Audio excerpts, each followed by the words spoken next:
Hi guys, for today's video, we'll review Dunkin' Banwich.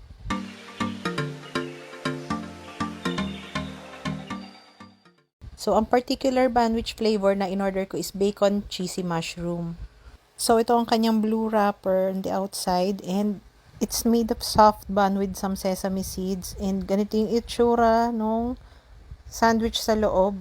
Meron siyang one large bacon na folded and some cheesy mushroom sauce underneath. So, aesthetically, medyo disappointed nga ako sa itsura niya. So, napakalayo dun sa picture nila. But for me, mas importante ang taste. So, much better na matikman na rin natin para mahusgahan natin kung masarap nga ba itong Dunkin' Banwich. So, yan yung itsura niya.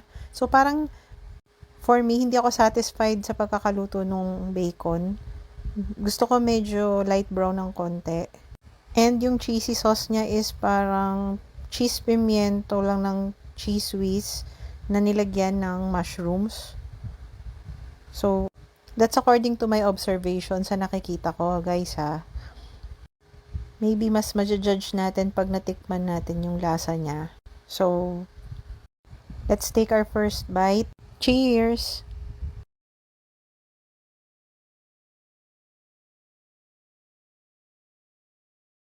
After the first bite, napansin ko na malambot yung bun niya.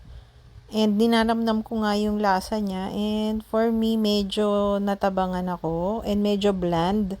So, nag-decide ako na lagyan siya ng ketchup. Buti na lang nakahingi nga kami ng ketchup. So, nilagyan ko na nga lang ng maraming ketchup para ma-enjoy ko siya kahit papano. Kasi nga, natatabangan ako. Parang sobrang layo ng lasa ng Banwich na to. In the Banwich na natikman ko during college days ko noon, mas masarap yung dati nilang recipe na BLT. If naaalala nyo yun yung bacon, lettuce, tomato na flavor ng Banwich. So, nag-expect nga ako na meron tong lettuce and veggies, pero wala. So, medyo disappointed nga ako sa kanya.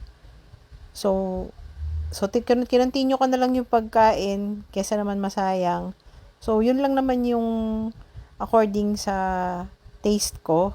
But for me, sana kinontinue na lang nila yung dating recipe. Mas masarap kasi yung original nila na recipe ng BLT.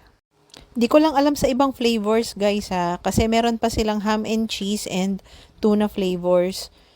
So, maybe next time, try naman natin yun. Baka dun sa dalawang flavors, masarap.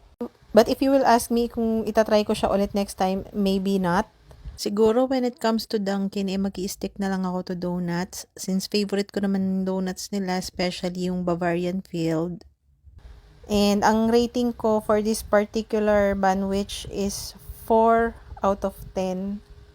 By the way guys, this is not a sponsored post and my food review is based solely on my personal taste and preference sa food. So, kanya-kanya naman tayo ng panlasa. So, I hope you enjoy guys and please follow my FB page and subscribe to my YouTube channel for more food reviews like this. Thanks for watching. Bye!